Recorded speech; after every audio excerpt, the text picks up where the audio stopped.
Assalamualaikum warahmatullahi wabarakatuh. Halo sahabat muslim dimanapun Anda berada. Semoga kita semua senantiasa dalam lindungan dan rahmat Allah Subhanahu wa Ta'ala. Selamat datang kembali di channel ini. Jangan lupa ya, sebelum kita mulai, klik tombol like, tinggalkan komentar positif Anda, subscribe channel ini, dan aktifkan juga lonceng notifikasinya agar Anda tidak ketinggalan video-video inspiratif dari kami. 5 kesalahan fatal saat tahajud yang bikin doa tertahan. Sahabatku sekalian, sholat tahajud adalah salah satu ibadah malam yang sangat istimewa. Ia adalah waktu di mana kita bisa berdua-duaan dengan Allah, mencurahkan segala isi hati, dan memohon apapun yang kita inginkan. Banyak yang bilang, tahajud itu adalah waktu mustajab untuk berdoa. Tapi, pernahkah Anda merasa doa-doa Anda seolah tertahan, tidak kunjung terkabul? Meskipun Anda rutin tahajud, bisa jadi ada beberapa kesalahan fatal yang tidak kita sadari saat melaksanakannya. Nah, kali ini, kita akan membahas 5 kesalahan fatal saat tahajud yang bisa bikin doa tertahan. Yuk, simak baik-baik. 1. Niat yang kurang tepat. Sahabat muslim yang dirahmati Allah, kesalahan fatal pertama yang seringkali tanpa kita sadari bisa menghambat terkabulnya doa saat tahajud adalah niat yang kurang tepat. Ini adalah fondasi dari setiap ibadah kita, dan jika fondasinya goyah, maka bangunan di atasnya pun bisa rapuh. Banyak di antara kita yang mungkin terbiasa melaksanakan sholat tahajud karena berbagai motivasi eksternal. Ada yang tahajud karena sedang menghadapi masalah besar dan ingin cepat mendapatkan solusi. Ada yang melakukannya karena melihat teman atau keluarga juga rajin tahajud, sehingga merasa perlu ikut-ikutan agar tidak ketinggalan atau demi pencitraan semata. Ada pula yang mungkin tahajud hanya karena ingin mendapatkan kekayaan, kesembuhan dari penyakit, atau jodoh yang diidamkan. Semua keinginan ini sejatinya tidak salah, dan memang Allah Maha Kaya lagi Maha Pemberi. Namun, permasalahan muncul ketika tujuan-tujuan duniawi ini justru mendominasi dan menggeser niat utama kita. Niat yang seharusnya tertanam kuat dalam hati seorang hamba saat berdiri di sepertiga malam adalah semata-mata karena Allah Subhanahu wa Ta'ala, mencari keridhoannya, dan ingin mendekatkan diri kepadanya. Tahajud adalah waktu intim di mana kita berkesempatan untuk berduaan dengan Sang Pencipta, mencurahkan segala asa, keluh kesah, dan harapan dengan penuh ketulusan. Ini adalah momen untuk menunjukkan kerendahan hati kita di hadapan kebesarannya, mengakui kelemahan diri, dan memohon ampunan atas segala dosa. Ketika niat kita murni untuk beribadah dan mengagungkan Allah, dengan sendirinya segala hajat duniawi akan mengikuti sebagai bonus dari kemurahannya. Allah akan memandang ketulusan hati kita, bukan sekadar daftar panjang permohonan. Bayangkan jika Anda mendekati seseorang yang Anda hormati dan sayangi. Tentu Anda akan melakukannya dengan hormat, penuh perhatian, dan niat baik untuk menjalin hubungan yang lebih dekat, bukan hanya karena ada kebutuhan mendesak yang ingin segera dipenuhi. Begitu pula hubungan kita dengan Allah. Ketika niat kita tulus karena cinta dan kerinduan kepadanya, ibadah tahajud akan terasa jauh lebih bermakna dan khusyuk. Kita tidak akan lagi merasa terbebani atau tergesa-gesa. Sebaliknya, kita akan menikmati setiap sujud dan rukuk, setiap untayan doa, karena kita tahu bahwa kita sedang berada di hadapan Raja di Raja yang Maha Mendengar dan Maha Mengabulkan. Jadi, sebelum Anda mengangkat takbir untuk memulai tahajud, luangkan waktu sejenak untuk meluruskan niat. Tanamkan dalam hati bahwa Anda melakukannya bukan karena paksaan, bukan karena ingin dipuji, bukan hanya karena ingin doa cepat terkabul, melainkan karena Anda mencintai Allah, Anda rindu akan kedekatan dengannya, dan Anda ingin meraih ridha serta ampunannya. Biarkan segala permohonan duniawi menjadi buah dari niat yang lurus ini. Insya Allah, ketika niat kita benar, pintu-pintu langit akan terbuka lebar untuk menerima munajat kita, dan doa-doa kita akan lebih mudah menembus hingga ke arsya, bukan karena kekuatan doa itu sendiri, melainkan karena kekuatan niat yang tulus dan murni karena Allah. Ini adalah fondasi pertama yang harus kita perkuat agar tahajud kita benar-benar menjadi jembatan penghubung yang kokoh antara hamba dan Rabb-Nya. 2. Terburu-buru dalam sholat dan doa. Sahabat muslim yang budiman, kesalahan fatal kedua yang seringkali tanpa kita sadari menghambat terkabulnya doa saat tahajud adalah terburu-buru dalam sholat dan doa. Di tengah kesunyian malam, saat sebagian besar orang terlelap, kita memilih untuk bangun dan berdiri menghadap Allah. Ini adalah sebuah anugerah, sebuah kesempatan emas. Namun, seringkali kita justru menyia-nyiakan momen berharga ini dengan melaksanakan sholat dan doa secara tergesa-gesa. Rasa kantuk yang menyerang, keinginan untuk segera kembali beristirahat, atau bahkan pikiran tentang aktivitas esok hari, seringkali membuat kita cenderung mempercepat gerakan sholat, membaca bacaan dengan cepat, dan menyampaikan doa tanpa penghayatan yang mendalam. Padahal, tahajud adalah waktu emas untuk bermunajat dengan tenang, penuh konsentrasi, dan khusyuk. Ini adalah kesempatan di mana kita bisa berbicara langsung dengan Allah, mencurahkan segala isi hati tanpa batasan. Ketika kita terburu-buru, kita kehilangan esensi dari ibadah itu sendiri. Gerakan sholat menjadi rutinitas tanpa makna.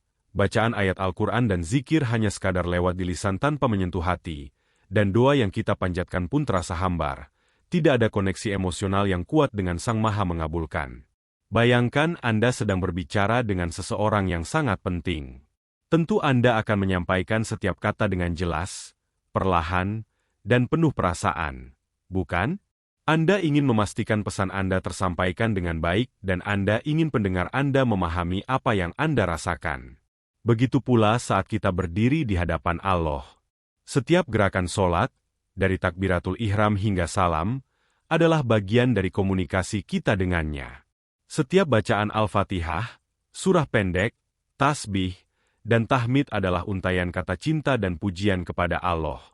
Dan setiap doa yang kita panjatkan adalah ungkapan kebutuhan dan harapan kita.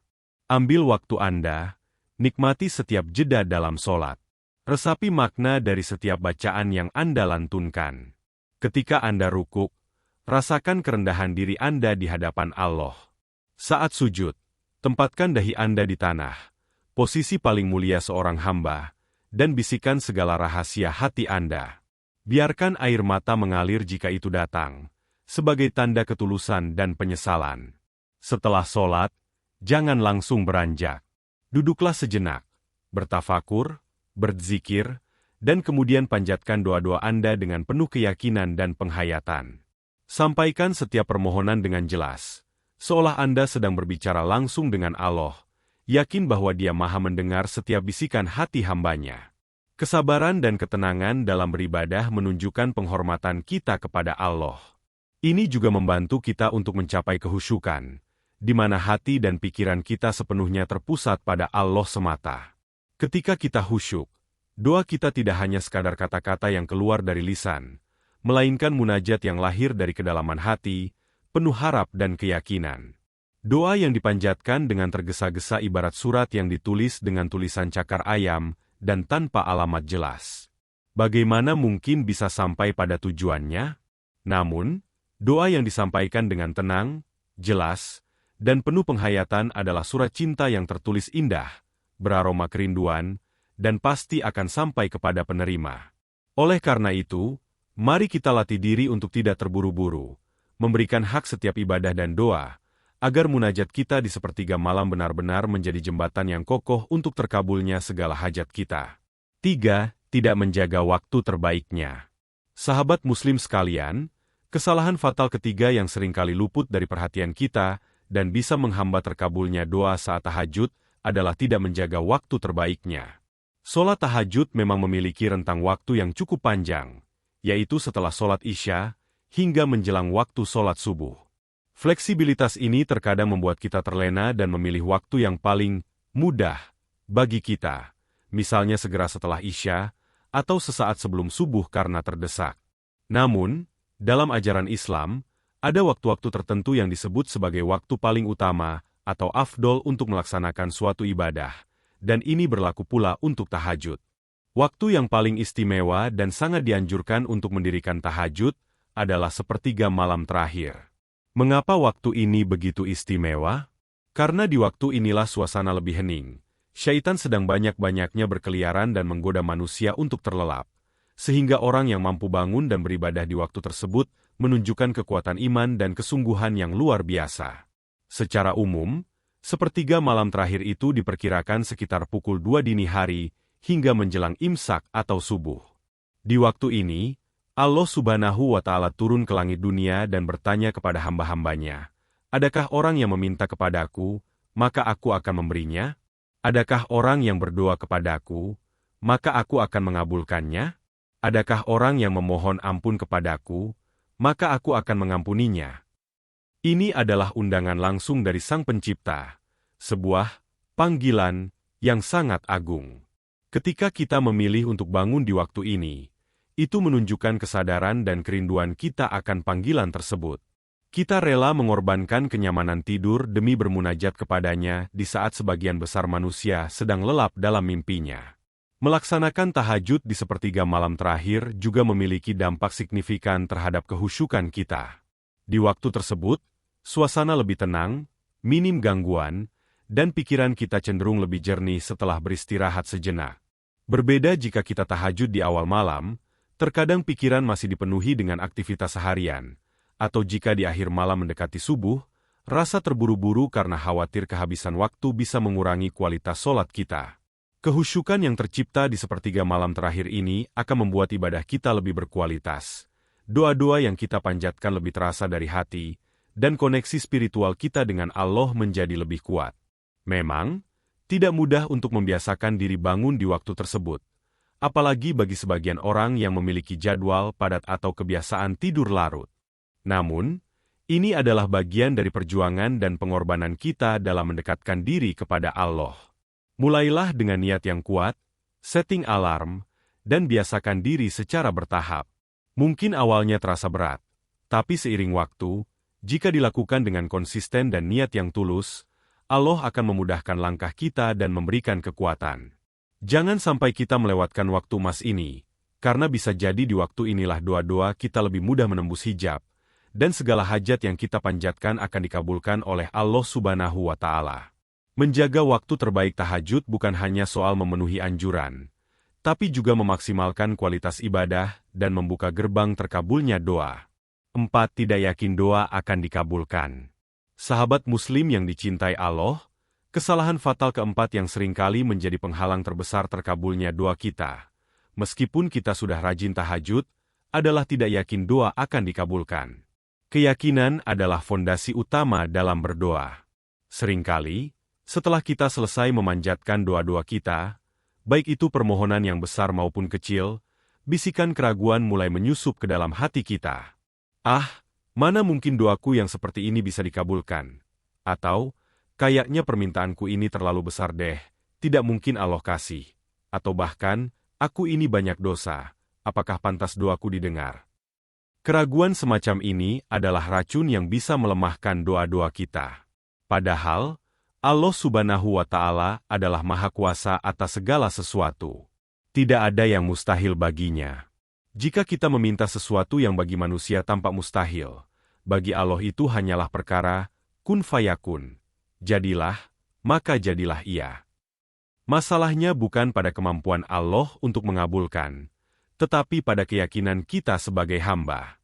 Ketika kita berdoa dengan keraguan, itu sama saja dengan kita meragukan kekuasaan Allah, atau meragukan janjinya untuk mengabulkan doa hambanya. Allah telah berfirman, Dia akan mengabulkan doa orang-orang yang berdoa kepadanya. Namun, pengabulan itu sangat terkait dengan kualitas keyakinan dalam hati seorang hamba. Bayangkan Anda sedang meminta sesuatu kepada seseorang, tetapi Anda sendiri tidak percaya bahwa orang itu mampu atau mau memberikannya. Tentu saja, orang tersebut mungkin akan merasa diabaikan atau bahkan tidak menganggap serius permintaan Anda. Begitulah analoginya dengan kita dan Allah. Meskipun perumpamaan ini sangatlah terbatas karena keagungan Allah tidak bisa dibandingkan dengan makhluk. Kunci utama dalam berdoa adalah keyakinan penuh bahwa Allah pasti akan mengabulkan doa kita. Yakinlah bahwa Allah Maha mendengar, Maha mengetahui apa yang terbaik untuk kita, dan Maha mampu mewujudkan segala sesuatu. Pengabulan doa tidak selalu datang dalam bentuk yang persis sama dengan apa yang kita minta. Terkadang, Allah mengabulkan permintaan kita secara langsung. Terkadang, Dia menggantinya dengan yang lebih baik, karena Dia lebih tahu apa yang sesungguhnya kita butuhkan. Dan terkadang pula, Dia menunda pengabulan doa itu hingga waktu yang tepat, atau dia menyimpannya sebagai pahala di akhirat kelak. Semua itu adalah bentuk pengabulan dari Allah, dan kita harus memiliki keyakinan penuh pada setiap bentuk pengabulannya. Untuk membangun keyakinan ini, kita perlu memperkuat tauhid kita, mempelajari sifat-sifat Allah, dan merenungkan kekuasaannya yang tak terbatas. Ingatlah kisah-kisah para nabi dan orang-orang soleh yang doa-doa mustahil mereka dikabulkan oleh Allah. Jika mereka bisa, mengapa kita tidak? Bersihkan hati dari prasangka buruk kepada Allah, dan tanamkan husnudzon, berprasangka baik, bahwa Allah selalu memberikan yang terbaik untuk hambanya. Ketika Anda memanjatkan doa di waktu tahajud yang penuh berkah, sampaikanlah dengan hati yang mantap, penuh pengharapan, dan yakin sepenuhnya bahwa Allah telah mendengar, dan Dia pasti akan menjawab doa Anda dengan cara terbaiknya. Jangan biarkan bisikan keraguan sedikit pun menyentuh hati Anda. Doa yang dipanjatkan dengan keyakinan yang kokoh adalah doa yang memiliki kekuatan luar biasa untuk menembus langit dan kembali dengan membawa kabar gembira.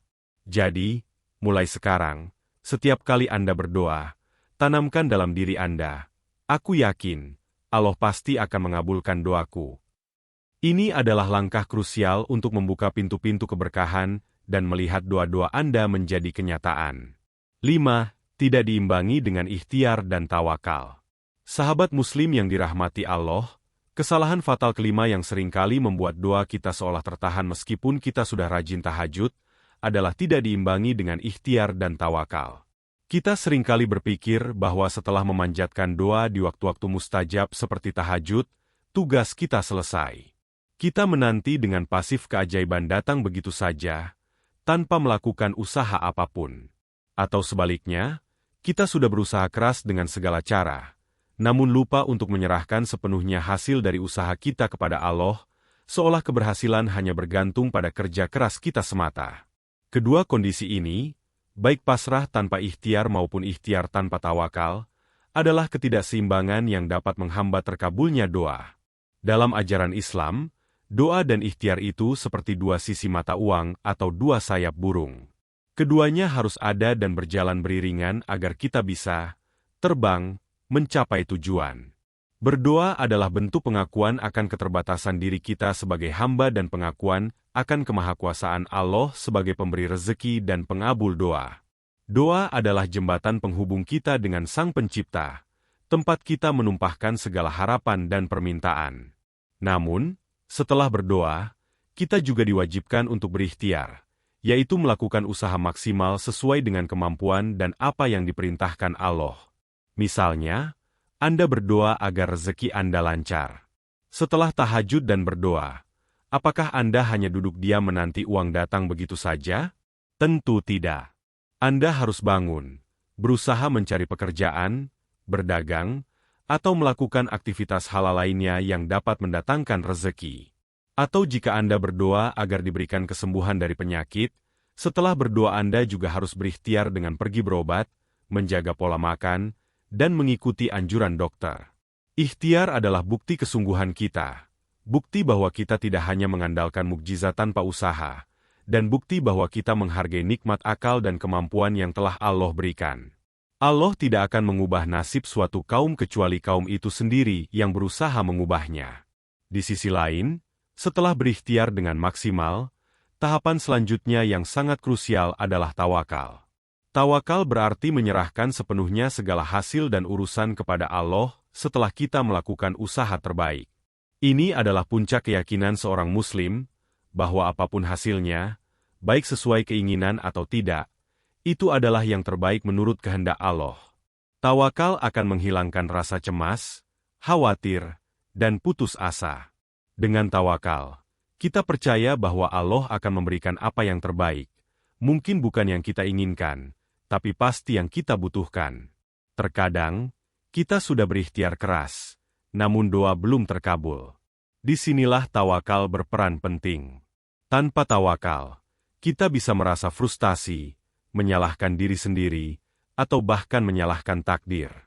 Kesalahan ini sering terjadi karena kita tidak memahami filosofi di balik hubungan antara doa, ikhtiar, dan tawakal. Ada yang berpikir bahwa doa adalah tombol ajaib yang akan menyelesaikan semua masalah tanpa perlu usaha. Ada pula yang terlalu mengandalkan usaha, hingga lupa untuk bersandar kepada Allah. Padahal, keseimbangan adalah kuncinya. Tahajud adalah waktu untuk mengisi bahan bakar, spiritual dan memohon kekuatan dari Allah. Ikhtiar adalah kendaraan yang kita gunakan untuk bergerak maju. Dan tawakal adalah navigasi yang akan membimbing kita pada jalur terbaik yang telah Allah tetapkan. Jadi, setelah Anda memanjatkan doa yang tulus di tahajud, jangan berdiam diri. Rencanakan langkah-langkah konkret, lakukan ikhtiar terbaik Anda, dan hadapi setiap tantangan dengan gigih. Kemudian, di penghujung setiap usaha, serahkan hasilnya kepada Allah dengan hati yang lapang dan ikhlas. Yakinlah bahwa Dia Maha Perencana yang paling baik, dan segala keputusannya adalah yang terbaik untuk kita, baik di dunia maupun di akhirat. Dengan menyeimbangkan doa, ikhtiar, dan tawakal, insya Allah doa-doa yang kita panjatkan tidak akan tertahan, melainkan akan melaju lurus menuju kehendaknya, dan kita akan merasakan ketenangan dalam setiap langkah hidup kita. Nah, sahabat Muslim, itulah 5 kesalahan fatal saat tahajud yang bisa bikin doa kita tertahan. Mari kita renungkan bersama. Apakah kita termasuk salah satunya? Jika iya, mari kita perbaiki mulai sekarang. Semoga dengan memahami dan menghindari kesalahan-kesalahan ini, sholat tahajud kita semakin berkualitas, dan doa-doa kita semakin mudah dikabulkan oleh Allah Subhanahu wa Ta'ala. Terima kasih sudah menonton video ini sampai akhir. Semoga bermanfaat. Jangan lupa untuk terus dukung channel ini dengan like, komen, share, dan subscribe. Sampai jumpa di video berikutnya. Wassalamualaikum warahmatullahi wabarakatuh.